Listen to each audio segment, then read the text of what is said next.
Okay, go for Okay, it. good evening, Hello. the members of Melbourne Chess Club, ladies and gentlemen. I prepared actually two teams of the lecture. I can show you one of my games from Australian Open when I played against talented Australian junior Max Illingworth. He recently left studies to become a chess professional, and he's rather strong in the opening stage of the game and by some tricks, tactic, but when the game comes into the positional study or into the end game, then sometimes he's doing some bad moves. Okay, let's start with this game. I was white. Before he prepared Grundfeld against me. Usually he plays many different openings, so I was not really preparing much, just decided, I heard that he's a very good theoretician and I should bring him out of his preparation somehow. So c4, d6, knight c3, d5. Actually, one of the most popular defense recently, nowadays, Boris Avrokh, the famous Israeli Grandmaster, he published 2 volumes of his book, Grunfeld Defense for Black, and from my point of view, one of the most promising defense from black side against d4. Because as for me, I was playing many different systems, and even now I don't know how to get even the symbolical advantage with the white. This is so if you want to improve your opening repertoire, this is my advice to just learn this defense for black. C takes d5, knight takes d5, e4, knight takes e3, b takes e3, bishop g7. I play the main central line. Now there are many moves. Usually I play setup connecting with knight f3, bishop e3, queen d2. But I was sure he is very well prepared those lines, and I decided to surprise him with this early check, queen a4 check. The reason of this move is to disturb the normal development of black. So if I play, let's say, knight f3, he will start with c5, then queen a5, knight c6, castle, rook d8, and black is doing well. After this check, you have now many possibilities. If you play c6, then your pawn will not go to c5 in one move. If you start with bishop d7, then I descend to a3 or b3, preventing c5. So you should cross with the knight, what he did. But then the knight is wrongly placed. The most active square for the knight is c6 square. So with this check I prevented the best possible development for the knight. But my queen is also not doing well. Not on the best position for the queen is after bishop e3 to keep him somewhere on d2. But okay, there are minuses and pluses of this move. Knight f3, castle, bishop e2, c5,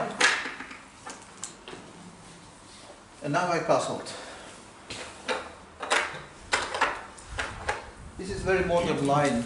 I just learned that there were a couple of games played recently. First of all, of course, a famous game of Morozevich. Alexander Morozevich beat here with white Lenier Dominguez, Cuban Grandmaster. And then another Russian Grandmaster, Igor won an important game with white. So I was a bit aware, a bit informed, but of course not mainly prepared to this very special game. But I just trusted that this line is good. He played knight b6 at once. There are again many possibilities, but my aim was achieved, so here he started thinking. So he should play with his own head, not following his opening preparation. And he played knight b6. He could think whether to take on d4 first. Now there is even this move possible, knight c5. If I descend to c2, then he plays knight e6 or even bishop g4, and black is doing fine. But I was going to sacrifice the exchange. Bishop takes a1. And now e5 is a very unclear position. So I close the bishop from coming back to help the king. Next move will be bishop h6 or bishop g5. Queen goes to h4. I also prevented his jump from c8 to g4 with the bishop. So I checked this line a bit with computer, and it's rather promising for white.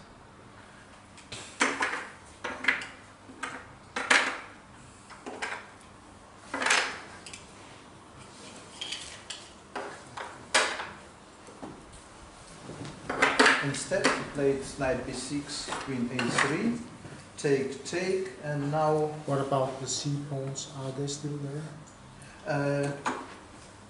He played here. Knight b6. You have to descend to a3. He took here before. Now to take on d4 is very risky, because I take, then I play bishop b2, and his king is very weak. So he played the normal Grunfeld move, bishop g4. So I cannot protect my d4 pawn anymore, but I make additional attack, bishop g5. He took on f3. He also cannot normally protect his e7 weakness. After rook e8, I can attack him with bishop b5, for example. So he must go for this sharp complication. Bishop takes, queen takes d4, the best move. And now I made a small mistake which could lead to the forced draw. I took on e7 with bishop. I couldn't decide which move is really the best here. I was calculating many different lines, even rook d1 or queen takes e7. Actually, the best move here was queen takes e7. I saw this move, but I could not decide with what piece should I take on e7. Actually, I miscalculated. I took with bishop. He has also plenty of moves here, rook c8, rook e8, many different moves possible. He played knight c4 instead, what I count like the best. Queen b4, that was what I calculated. Now a5. Very strong move. I cannot take on b7 with queen because of rook a7, and black is winning. But I was hoping on this move, queen b5. And here he made his first mistake.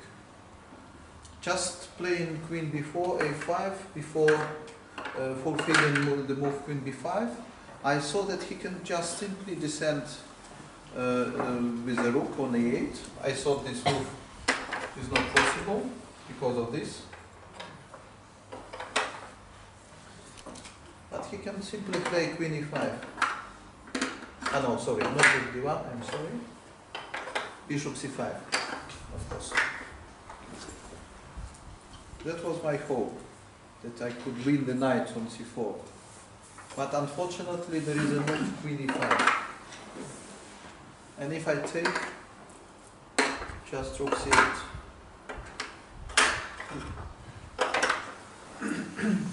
And black is not worse, at least. After rook c1 follows b6. black is doing fine. Black's bishop is much stronger than white bishops, and white should play here carefully to equalize.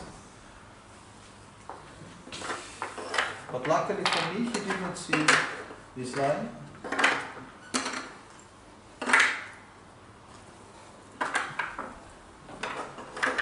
He also saw that rook e8 is losing because of bishop c5. He just did not calculate deep enough. And he played queen e5 immediately. Now I have to take it. Takes. Takes.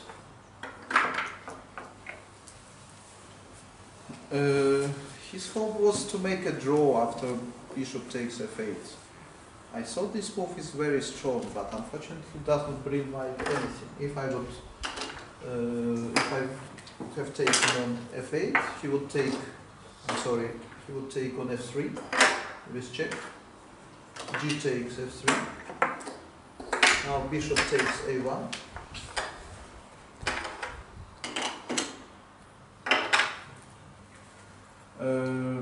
Now if I take on a1,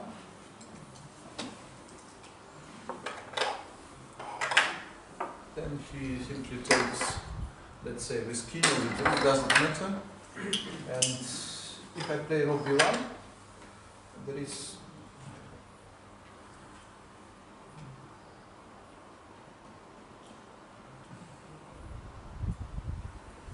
is very strong move, let's say it. And in case I take on b7, he just attack my pawn, and I cannot defend it. I will lose this pawn, and the endgame will be drawish. So I should avoid this line somehow.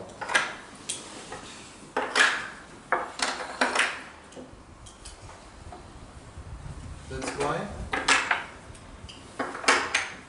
I didn't take his exchange on f8.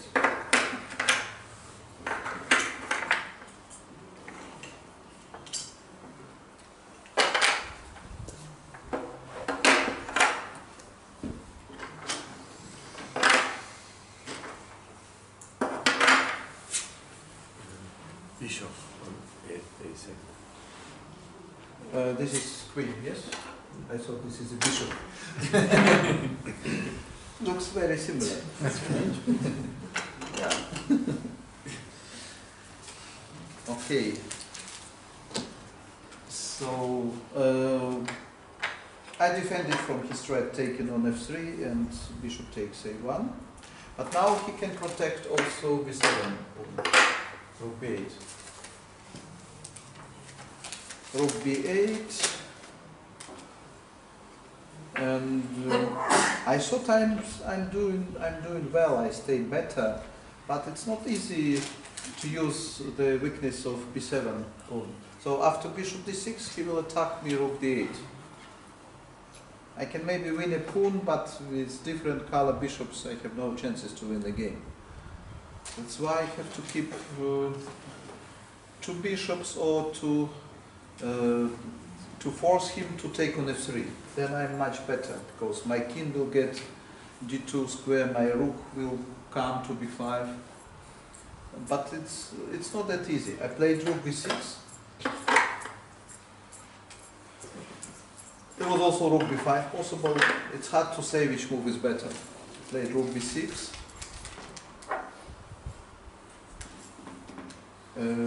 He played knight c6. I'm provoking him to attack me. Then I come here, and then his knight is not doing well.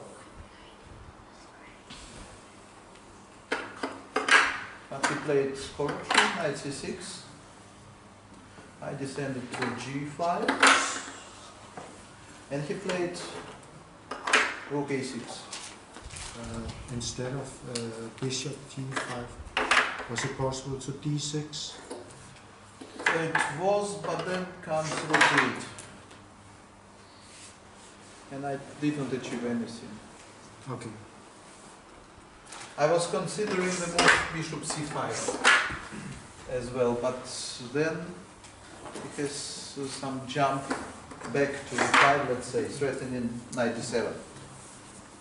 And so I should keep bishop as far as it possible from this annoying knight. This is like the rule. There are several, rules of positional play in chess. Like if you have a queen against knight or two knights, you should try to keep your queen, let's say, on the staying by diagonal. If your knight is on e7, the opponent's knight on e7, the best place for the queen is somewhere on c5, because knight cannot attack him. Like here the same. Bishop g5, rook a6. This part of the game he played really well. This is strong move. He doesn't care about doubling his pawns, but to activate his sleeping rook on b8. Of course, I did not allow him to do this. I played rook b1. He took. I took. Rook takes b6. Rook takes b6, and now he could play bishop d4, rook b5, and b6, nearly equalizing. I thought I'm slightly better, but computer does not support my opinion. Yes, but luckily for me, he played h6. Then I did not descend back. I played bishop f4.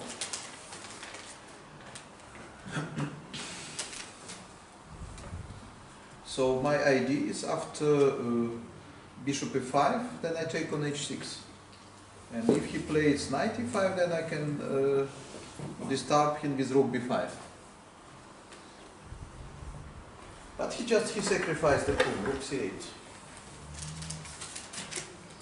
Rook c8, rook takes b7. You have to sacrifice a pawn or play something like bishop e5. Bishop e5, then I take the most important h6 pawn. This is the point. And then I crush your kingside structure after h4, h5. So bishop e5 is not possible anymore. And after knight e5, bishop, rook b5, you have to solve some big problems. No, h6 was a mistake already. And now he has to sacrifice something, to play on tricks. Rook takes b7. g5. That was his idea, to blockade me on the dark squares. g5. Bishop e3. I think the best. I should keep in my eye c1 square, because after jumping knight, will be threatening rook c1 mate. So that's why I should keep my bishop on this diagonal. Bishop e3, and now bishop d4.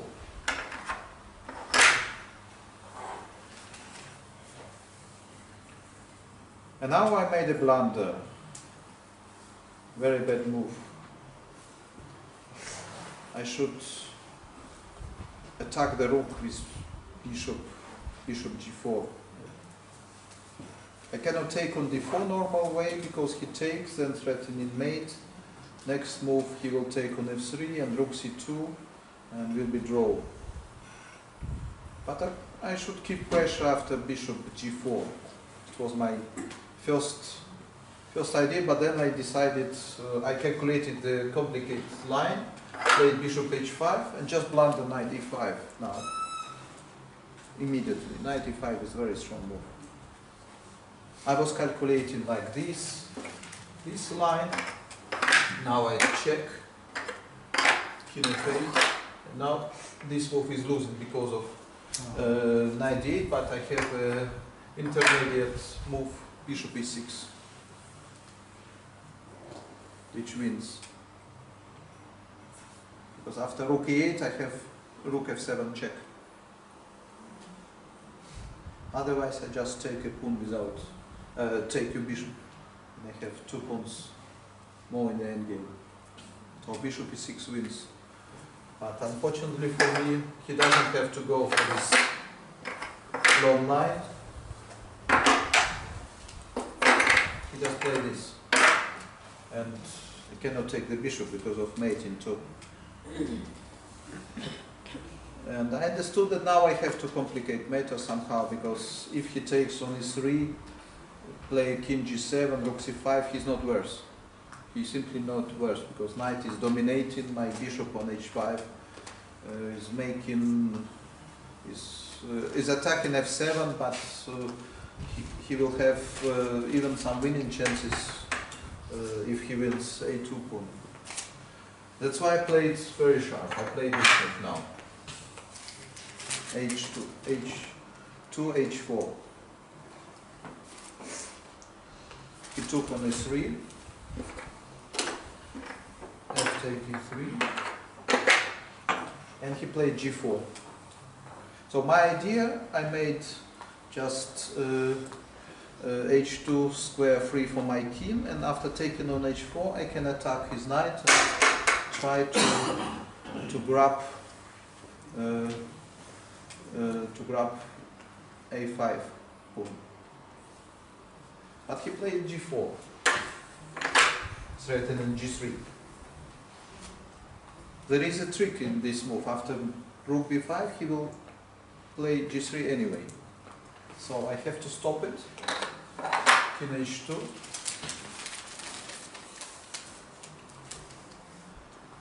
King h2, rook c4. Very strong maneuver which I underestimated during the game. After rook c4, black is not staying worse, I think, anymore, because he will collect both of my pawns. I have to play rook b5. Rook takes.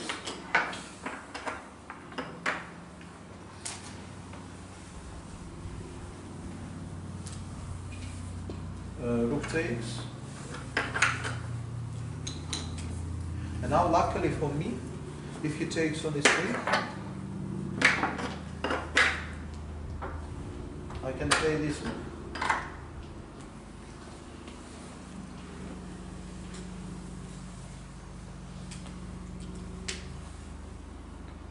And he cannot defend g4 pawn in a normal way. After f5, I'm playing rook f4. After the g3 check, I play king h3.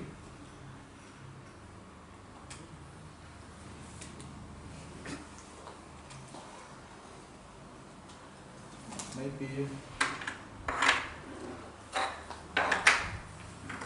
can play this, threatening mate.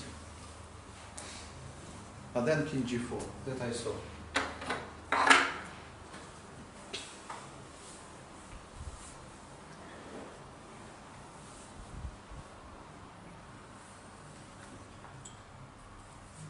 So you don't have any means of capturing that pawn, all you can do is block it from coming down further, yeah?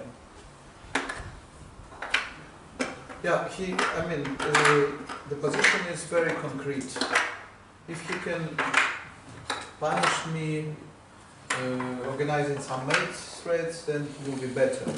But luckily for me, after taking on e3, I have this resource. After a5, I can play rook f4.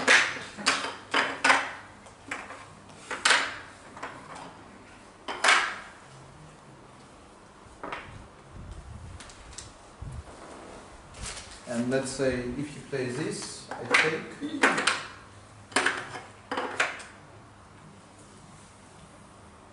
And after g3, I should go back.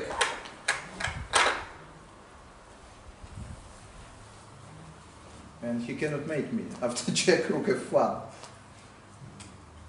And after knight f2, I run king f1. It's hard to believe, but there is no mate.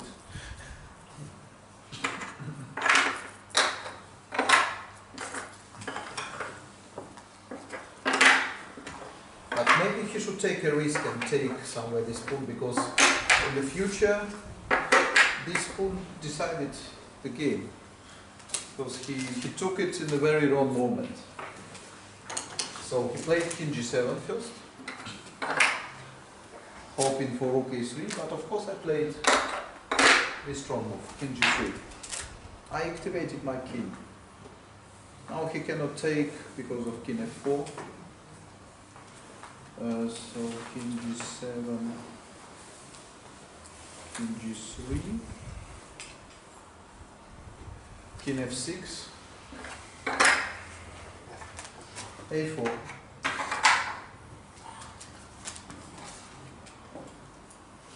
He still cannot take anything on h3 because of king f4. Next move will be rook a6 check. And white is pressing, Khenkin on g4 in the end. So he played king e6. We were here both in big time trouble playing last three moves on seconds. We were having like 30 seconds, 35 seconds each, and had to. But position is very sharp. King e6, rook a7 I played. Still giving him my pawn. Then I play king f4, and then check or take on g4. He didn't want, he played f5, then check. And here he did not guess, he should run to d5, is could draw his chances. He descended back. And now I found very strong move, number 39, the only move maybe, bishop g6. Because his knight is dominating on my bishop, knight is better placed, bishop on h5 is doing nothing. And this is one of the rules in the quiet positions, how to improve your position. You have to find the worst staying piece in your position and try to improve it somehow. So I have just three pieces, king, rook, I cannot improve much, but my bishop is really suffering, and that's why I played bishop g6 attacking f5.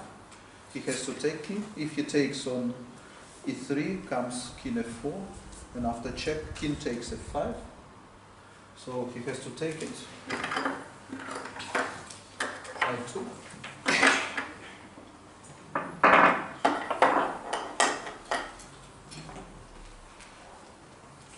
And here he played h5. Maybe he should have taken on a4, then I took on h6, and I still have good winning chances, I think.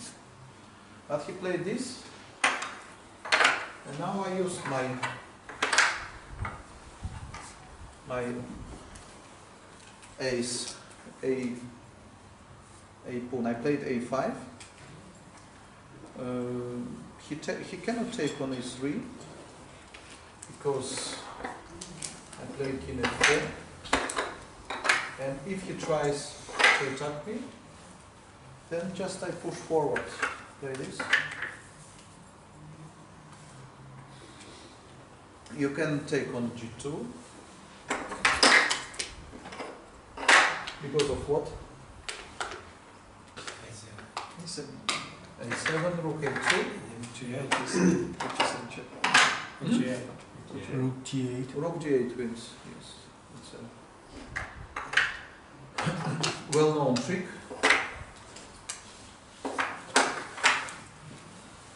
But it's hard to prevent this. So he played king f7 first.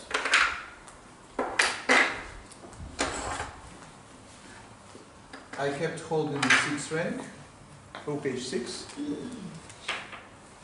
And now he made the decisive mistake of the game. He should try to play king g7. But here I use one of his disadvantages, one of his weak things in his preparation. So positionally in endgame, he's not so strong. He's just doing a lot, working on the chess theory, improving tactically, but rook b6. Rook d6 maybe. If rook takes e3, then... Rook d6 instead. Sorry? Instead of rook b6, could you play rook d6 at all? Rook takes h5? D6. D. Ah, d6. I'm sorry.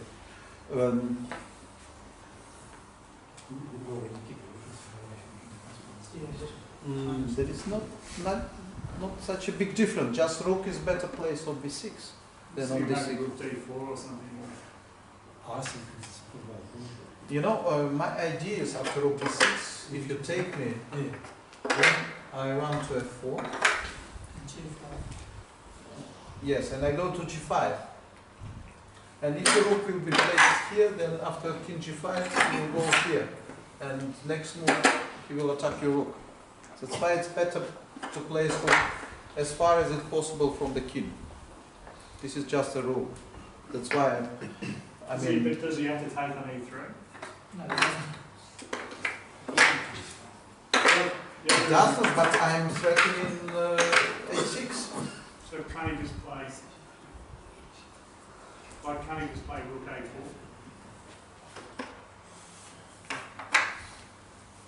Then this. Oh, you'll come around with the king. Yes. No, now I have the following threat. I can check you and I push forward. And then my king will run. Yeah. But still, the best place here or here, not here. Because here, king can attack the rook. Yeah. That's why.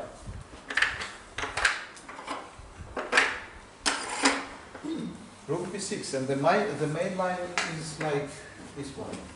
Bishop, rook takes his rook in f4, and if he attacks,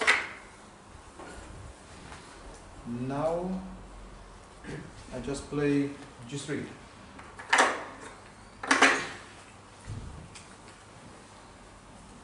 And if you check me, then I play king g5, threatening check, a6 and a7.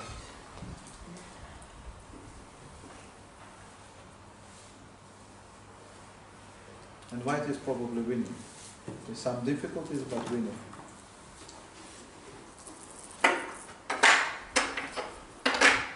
But in 70s, he just took on x3, which loses very easily. King f4, rook e2, and now of course a6. The same idea. If he takes a7 and rook h8, white wins. So he tried to put some tricks. He checks me. King g5. So again, if he takes a7, rook h8, g3, queen, takes, take, g2, rook a1, just on time. So he has to play here, back, rook a2, but now it's already lost. The last clean move, g3, he can do anything.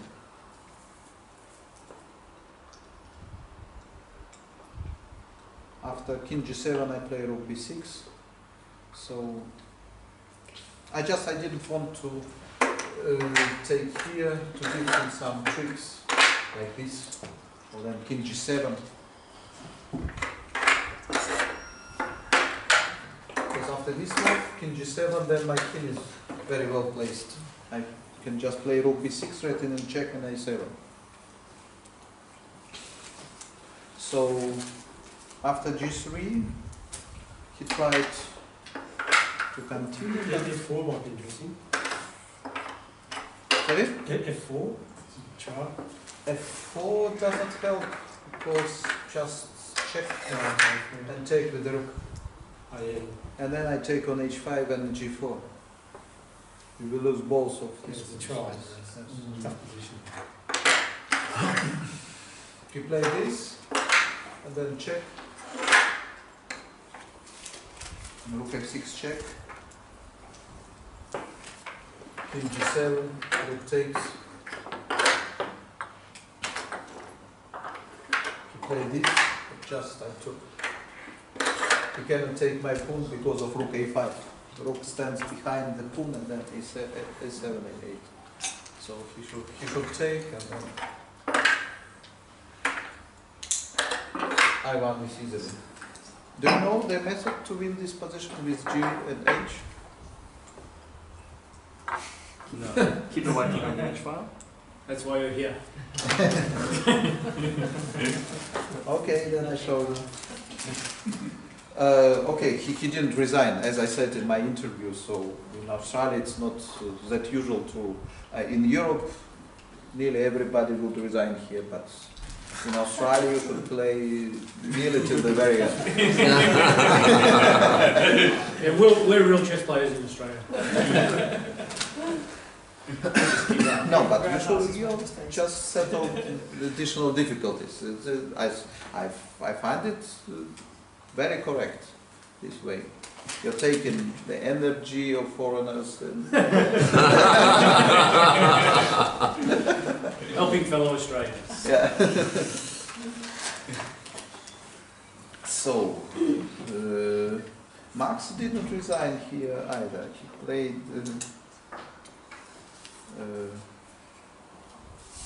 What did he play?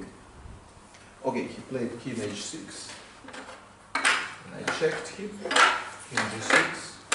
Rook B5. I made an additional check to play H5 check, King H4, G4, G5. Okay, he played. So Rook D5, Rook A4 check. King back, King H3. Rook A3, H5 check, King H6. Oh no, he played King H6. Yeah, he should keep better here, King H6. Then King H4, King G7, then this.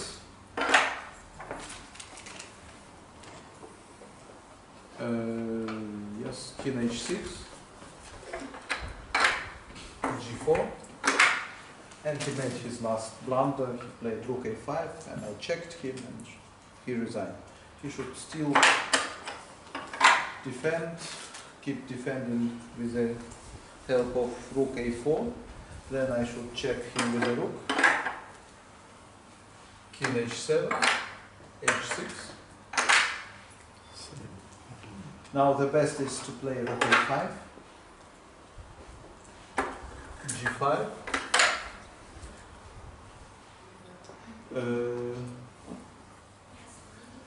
now you should just wait on the 5th rank. How about Rook A1? Sorry? What if you move the Rook down? A1. It doesn't help because I check you. Doesn't matter. Okay, King G6 you cannot play. You should descend. I mean, okay, you can play Rook A1 after check. You should go here. And now, let's say after King H5. No, after King H5 you play Rook A5, and it will be not so easy. Why not play G6. G6 first instead of king? When you make. Right, maybe G6 wins. Yeah. Yeah, and then king comes to E7. This is the method. So after this, you don't push anything. You just go with king to E7, and then you exchange rooks. This is the simplest way to win. Otherwise, you wouldn't win this. What about when rook is on A1, play King G6? What happens? If you play King G6, then you will lose after this, and just this. And these two connected pawns and rook wins even without king. If I go here, I will promote G6, rook G8, you cannot stop me. I don't need the king anymore. This is just a rule. If the king is not keeping, is not, if the black skin is not behind two pawns, then he's not holding them anymore. So king should stay here. Then wins the only maneuver is rook d7, then g6, and then king runs. King runs to e7 in order to exchange rooks. And then king comes back and white wins. Yes. While the king's running, is it not at all possible for him to take the h pawn? You mean... If he plays rook h1. Yes, now it's possible, yes. I mean, we don't put the rook on e7. It was just played after this. Yes, now of course, this is tactical trick, yes, you're right. Of course, rook h1, rook takes h6, and it's draw suddenly, yes. So how do you avoid that? How to avoid it? Just don't put the rook on g7. Just play the same, please. And then run to e7 and rook d8, check. Just don't put the rook on g7. We should put rook on g7 only if you place your king on g6. Then rook g7 wins. Yeah. No, but what I mean is, the king's on h8, Yes. and you've played g6. Yes. After the king goes to, say, f6, Yes. if the rook's... If you give play me. rook h1 then? What's running mate? Okay, you can try to give this It's going to be vertical checks. Yes, check. Yeah, no, you can still play this. Let's say. No, G6 was not correct move because of check. Maybe G6 doesn't win. Check, and then in the correct moment rook h1. Yeah, that's what I was saying. Yes. Wow. No, now check and mate. Yeah. If he's not checking, you're going to mate him with the rook. Is what No, you're you saying. have to keep your rook here or here. On a1 you can keep your rook because threatening check and mate. Yeah. This is the problem. So that's why you can't play g6.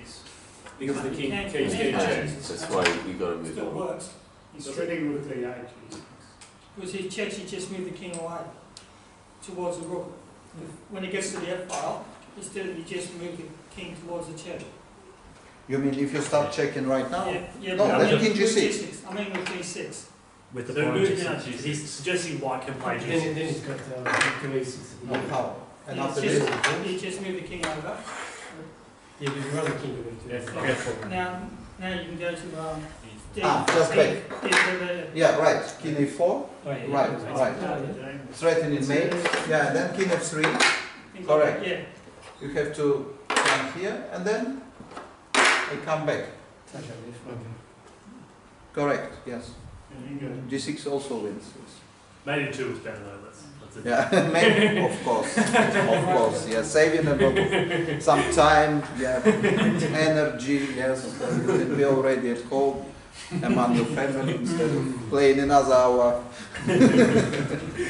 Yes, correct. Okay, now I can briefly tells you the rules, how is better to calculate, how to make, to decide which move is better in the sharp positions. I'm giving lessons in Germany using this small book of Artur Yusupov. It calls moves, candidate moves. So everybody knows that we have to, in the sharp position, we have to define the best move. But how? Which rules do we have to follow? And he explained the way, of course, other people in the past, like Dr. Laska, like Kotov, with also different books, learning us how to make the correct decision. But I think Yusupov explained better than others. So, just the first example of his book.